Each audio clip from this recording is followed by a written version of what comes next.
তো যে শ্রীরাম রাধে রাধে, ভারত মাতা কি জয়। বড় ভাই আশা করছি সমস্ত পাবলিক ভালো আছে, ভালো না থাকলে জবরদস্ত ভালো থাকার চেষ্টা করবে। যদি এই চ্যানেল নতুন থাকো তাহলে বড় ভাই গড় করবে, ভিডিওটা দেখবে, যদি মনোরঞ্জন লাগে তাহলে সবকিছু করবে।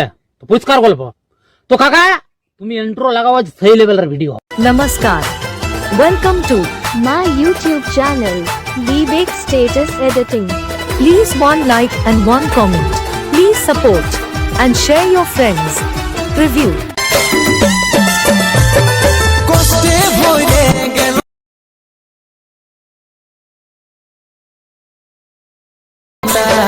দুঃখে ভরে গেল জীবন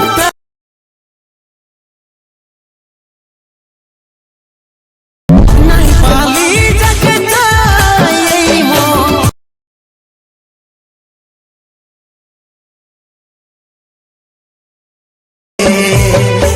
আমার নসিব খারাপ রে।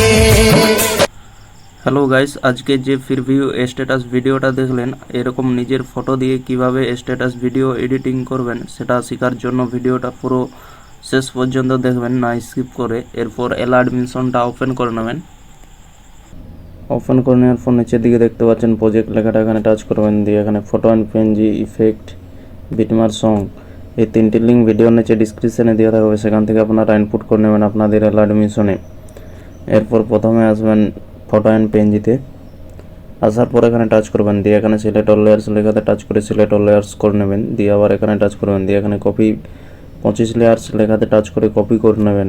এরপর ব্যাকে চলে যাবেন, ব্যাকে যাওয়ার পর এখানে বিটমার সঙ্গে আসবেন, আসার পর এখানে টাচ করবেন, দিয়ে এখানে পেস্ট 25 লেয়ার্স লেখাতে টাচ করে পেস্ট করে দেবেন।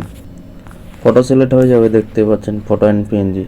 এরপর ইফেক্ট আনবো, ইফেক্ট আনার জন্য ব্যাকে চলে যাবেন, ব্যাকে যাওয়ার পর এখানে ইফেক্টে আসবেন, ইফেক্টে আসার পর এখানে ইফেক্ট কপি করে নেবেন। কপি করার জন্য এখানে ছবির মধ্যে টাচ করবেন, দিয়ে নিচে ডান দিকের কোণায় দেখতে পাচ্ছেন ইফেক্ট লেখাটা, এখানে টাচ করবেন। এরপর নিচে বাঁ দিকে দেখতে পাচ্ছেন 3 ডট, এখানে টাচ করবেন, দিয়ে এখানে কপি ইফেক্ট লেখাতে টাচ করে কপি করে নেবেন। এরপর ব্যাকে চলে যাবেন, ব্যাকে যাওয়ার পর এখানে বিটমার সঙ্গে আসবেন, আসার পর এখানে ছবির কাছে আসবেন, দিয়ে নিচের দিকে আসবেন, নিচের দিকে আসার পর এখানে ছবির মধ্যে টাচ করবেন, দিয়ে নিচে ডান দিকের কোণায় দেখতে পাচ্ছেন ইফেক্ট লেখাটা, এখানে টাচ করবেন। এরপর নিচে বাঁ দিকে দেখতে পাচ্ছেন 3 ডট, এখানে টাচ করবেন, দিয়ে এখানে পেস্ট ইফেক্ট লেখাতে টাচ করে পেস্ট করে দেবেন।